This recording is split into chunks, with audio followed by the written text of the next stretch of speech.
ఒకప్పుడు బొగ్గుతో, తర్వాత డీజిల్తో, ఆపై విద్యుత్తో ఇలా కాలానుగుణంగా మారుతూ వచ్చిన భారతీయ రైల్వే ఇప్పుడు మరో చారిత్రక మలుపు తిరిగింది. ఇంధనం అంటే డీజిల్ అనే భావనను దాటి పర్యావరణానికి మేలు చేసే హైడ్రోజన్ వైపు అడుగులు వేస్తుంది. దేశంలోనే తొలి హైడ్రోజన్ ఫ్యూయల్ సెల్ రైలును ప్రధానమంత్రి నరేంద్ర మోదీ హర్యానాలోని జింద్ రైల్వే స్టేషన్లో ప్రారంభించారు. పూర్తి స్వదేశీ సాంకేతికతతో రూపొందిన ఈ రైలు భారత్ను ప్రపంచంలోని అత్యాధునిక రైల్వే సాంకేతికతను అందిపుచ్చుకున్న దేశాల సరసన నింపింది. అసలు హైడ్రోజన్ రైలు ఎలా పనిచేస్తుంది? దీనివల్ల ప్రయోజనం ఏంటి? ప్రపంచ దేశాలతో పోలిస్తే భారత స్థానం ఏంటి? ఇప్పుడు చూద్దాం.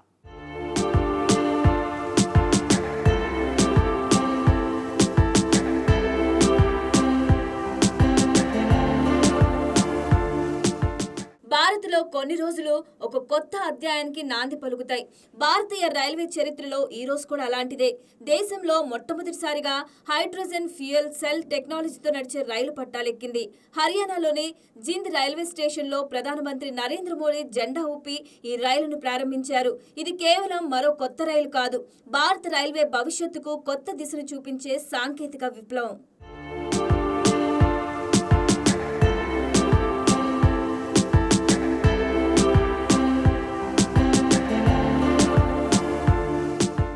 ఇప్పటి వరకు భారతీయ రైల్వేలో స్టీమ్ ఇంజన్లు, డీజిల్ ఇంజన్లు, ఎలక్ట్రిక్ ఇంజన్లు మాత్రమే చూసిన ప్రయాణికులు ఇకపై హైడ్రోజన్ ఆధారిత రైల్లోనూ ప్రయాణించే అవకాశం పొందనున్నారు.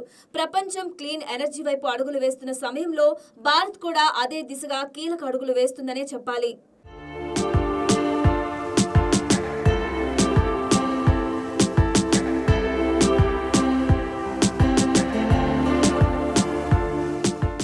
ఈ రైలు పూర్తిగా స్వదేశీ పరిజ్ఞానంతో రూపొందింది. Research, design and standards organisation ఆధ్వర్యంలో దీని రూపకల్పన జరిగింది. డిజైన్ నుంచి తయారీ వరకు భారత ఇంజనీర్లే దీన్ని అభివృద్ధి చేశారు. మేక్ ఇన్ ఇండియా, ఆత్మ నిర్భర్ భారత్ లక్ష్యాలకు ఇది ప్రత్యక్ష నిదర్శనంగా నిలుస్తుంది.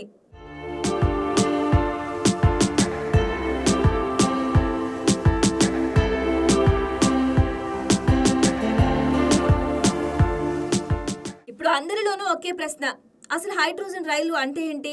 ప్రస్తుతం మనం చూస్తున్న ఎలక్ట్రిక్ రైళ్లు పై భాగంలో ఉండే ఓవర్ హెడ్ విద్యుత్ తీగల నుంచి విద్యుత్తును తీసుకుని ప్రయాణిస్తాయి. డీజిల్ ఇంజన్లు ఇంధనాన్ని మండించి యాంత్రిక శక్తిని ఉత్పత్తి చేస్తాయి. కానీ హైడ్రోజన్ రైలు మాత్రం తనకు కావలసిన విద్యుత్తును తానే తయారు చేసుకుంటుంది. అందుకే దీనిని మొబైల్ పవర్ ప్లాంట్ అని కూడా చెప్పవచ్చు.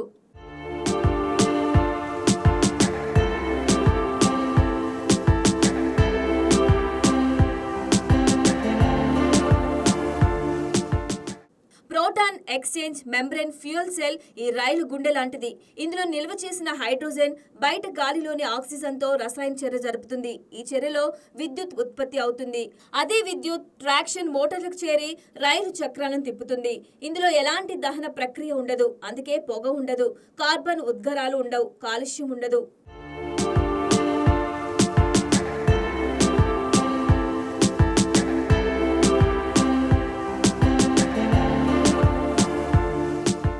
ఈ రైల్లో 1200 కిలోవాట్ల సామర్థ్యం గల ఫ్యూయల్ సెల్ అమర్చారు. మొత్తం ప్రొపల్షన్ వ్యవస్థ 3200 హార్స్ పవర్ శక్తిని అందిస్తుంది. ఈ సామర్థ్యంతో ప్రస్తుతం ప్రపంచంలో నడుస్తున్న అత్యంత శక్తివంతమైన హైడ్రోజన్ రైళ్లలో ఇదొకటిగా నిలిచింది.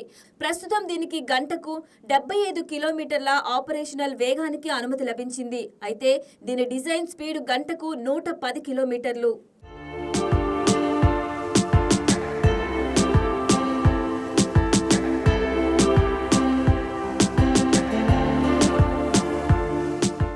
హైడ్రోజన్ రైలు ప్రత్యేకత అది పర్యావరణానికి చేసే మేలు. డిజిటల్ రైళ్లు ప్రయాణిస్తే పొగ వస్తుంది, కార్బన్ డయాక్సైడ్ విడుదలవుతుంది, శబ్ద కాలుష్యం కూడా ఎక్కువే. కానీ హైడ్రోజన్ రైలు మాత్రం హైడ్రోజన్, ఆక్సిజన్ కలిసిన తర్వాత బయటకు వచ్చేది కేవలం నీటి ఆవిరి, కొద్దిపాటి వేడి మాత్రమే. అందుకే దీనిని జీరో ఎమిషన్ ట్రైన్ గా పరిగణిస్తున్నారు. భవిష్యత్తులో ప్రపంచవ్యాప్తంగా పర్యావరణ పరిరక్షణలో ఇటువంటి రైళ్లు కీలక పాత్ర పోషించనున్నాయి.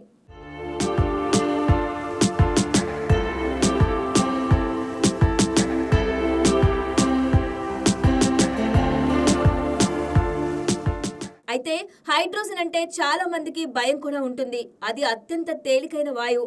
అగ్ని ప్రమాదాలు జరిగే అవకాశం ఉందా అనే సందేహం సహజమే. కానీ ఈ రైల్లో భద్రతకు అత్యధిక ప్రాధాన్యం ఇచ్చారు. హైడ్రోజన్ లీకేజ్, ఉష్ణోగ్రత, పొగమంటలు ఇలా ప్రతి అంశాన్ని గమనించే బహుళ స్థాయి సెన్సర్లు ఇందులో ఉన్నాయి. ఎక్కడైనా లీకేజ్ జరిగిన వెంటనే హెచ్చరిక వస్తుంది. అవసరమైతే ఆటోమేటిక్ హైడ్రోజన్ సరఫరా నిలిచిపోతుంది. నిరంతరం పనిచేసే వెంటిలేషన్ వ్యవస్థ కారణంగా లీక్ అయిన గ్యాస్ వెంటనే బయటకు వెళ్లిపోతుంది. దీంతో ప్రమాద అవకాశాలు గణనీయంగా తగ్గుతాయి.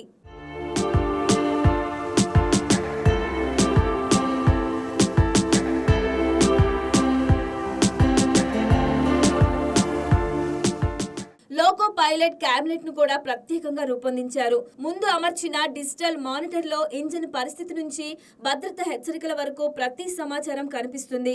ప్రయాణం మొత్తం రియల్ టైమ్ లో పర్యవేక్షించేలా వ్యవస్థను ఏర్పాటు చేశారు. ఈ రైలు కోసం హర్యానాలోనే జిందులో ప్రత్యేక హైడ్రోజన్ నిల్వ, కంప్రెషన్, రీఫ్యూయలింగ్ కేంద్రాన్ని కూడా ఏర్పాటు చేశారు. అక్కడ కూడా అత్యాధునిక భద్రత ప్రమాణాలు అమలు చేశారు. భవిష్యత్తులో దేశంలోని ఇతర ప్రాంతాల్లో కూడా ఇలాంటి కేంద్రాలు ఏర్పాటు చేసే అవకాశాలు కనిపిస్తున్నాయి.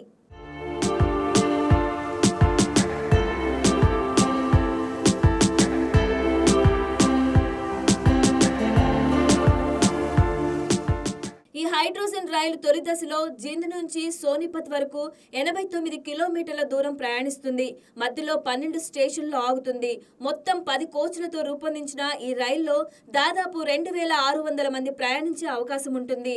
ప్రపంచంలోని చాలా హైడ్రోజన్ రైళ్లలో 2 నుంచి 4 కోచ్లు మాత్రమే ఉండగా భారత్ మాత్రం నేరుగా 10 కోచ్లతో ముందుకొచ్చింది.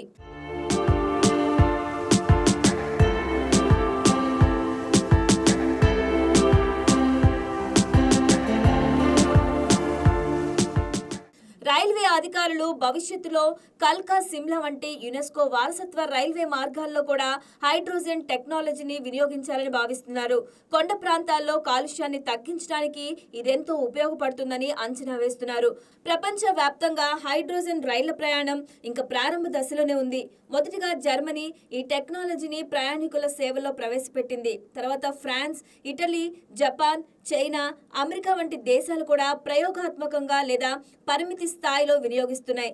ఇప్పుడు భారత్ కూడా ఆ జాబితాలో చేరింది. అయితే శక్తి సామర్థ్యం, కోచ్ల సంఖ్య పరంగా భారత్ రూపొందించిన రైలు ప్రత్యేక గుర్తింపు పొందింది.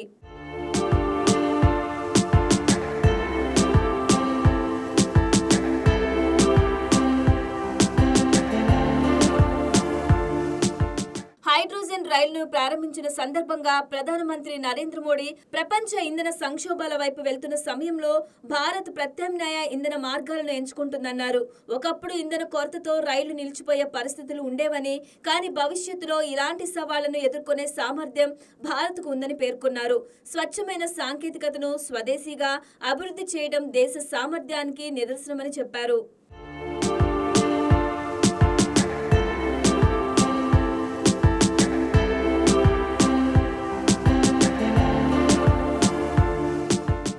అదే కార్యక్రమంలో హర్యానాలో 14,700 కోట్లకు పైగా విలువైన పలు అభివృద్ధి ప్రాజెక్టులను కూడా ప్రధానమంత్రి ప్రారంభించారు.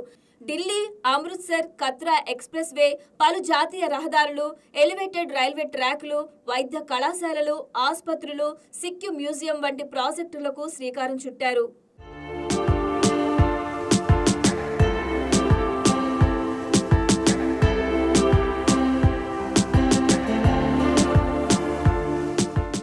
అయితే ఈ హైడ్రోజన్ రైలు విజయవంతమైతే భవిష్యత్తులో డీజిల్ రైళ్ల స్థానంలో క్రమంగా ఇలాంటి పర్యావరణ హిత రైళ్లు వచ్చే అవకాశాలు ఉన్నాయి. డీజిల్ దిగుమతులపై ఆధారపడటం తగ్గుతుంది. కార్బన్ ఉద్గారాలు తగ్గుతాయి. గ్రీన్ ఎనర్జీ వినియోగం పెరుగుతుంది. అంతేకాదు గ్రీన్ హైడ్రోజన్ ఉత్పత్తిలో భారత్ చేస్తున్న పెట్టుబడులకు కూడా ఇది కొత్త ఊపు ఇవ్వచ్చు.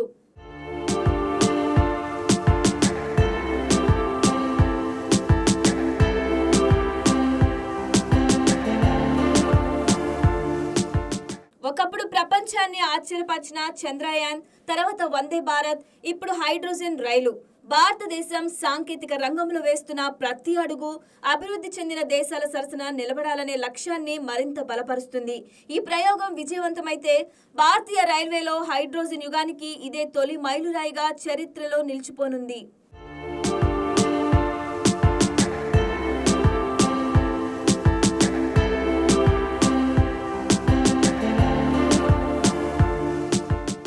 పర్యావరణ పరిరక్షణ, ఇంధన స్వావలంబన, స్వదేశీ సాంకేతికత, ఈ మూడు లక్ష్యాలను ఒకే వేదికపైకి తీసుకొచ్చిన ప్రాజెక్టుగా హైడ్రోజన్ రైలును విశ్లేషకులు అభివర్ణిస్తున్నారు. ప్రస్తుతం ఇది పైలట్ ప్రాజెక్టు మాత్రమే అయినప్పటికీ భవిష్యత్తులో దేశవ్యాప్తంగా విస్తరించే అవకాశాలు కనిపిస్తున్నాయి. డీజిల్ నుంచి విద్యుత్తుకు మారిన భారతీయ రైల్వే ఇప్పుడు హైడ్రోజన్ వైపు అడుగులు వేస్తుంది. ఈ ప్రయోగం ఎంత విజయవంతమవుతుందో అదే భారత రైల్వే భవిష్యత్తు దిశను నిర్ణయించనుంది.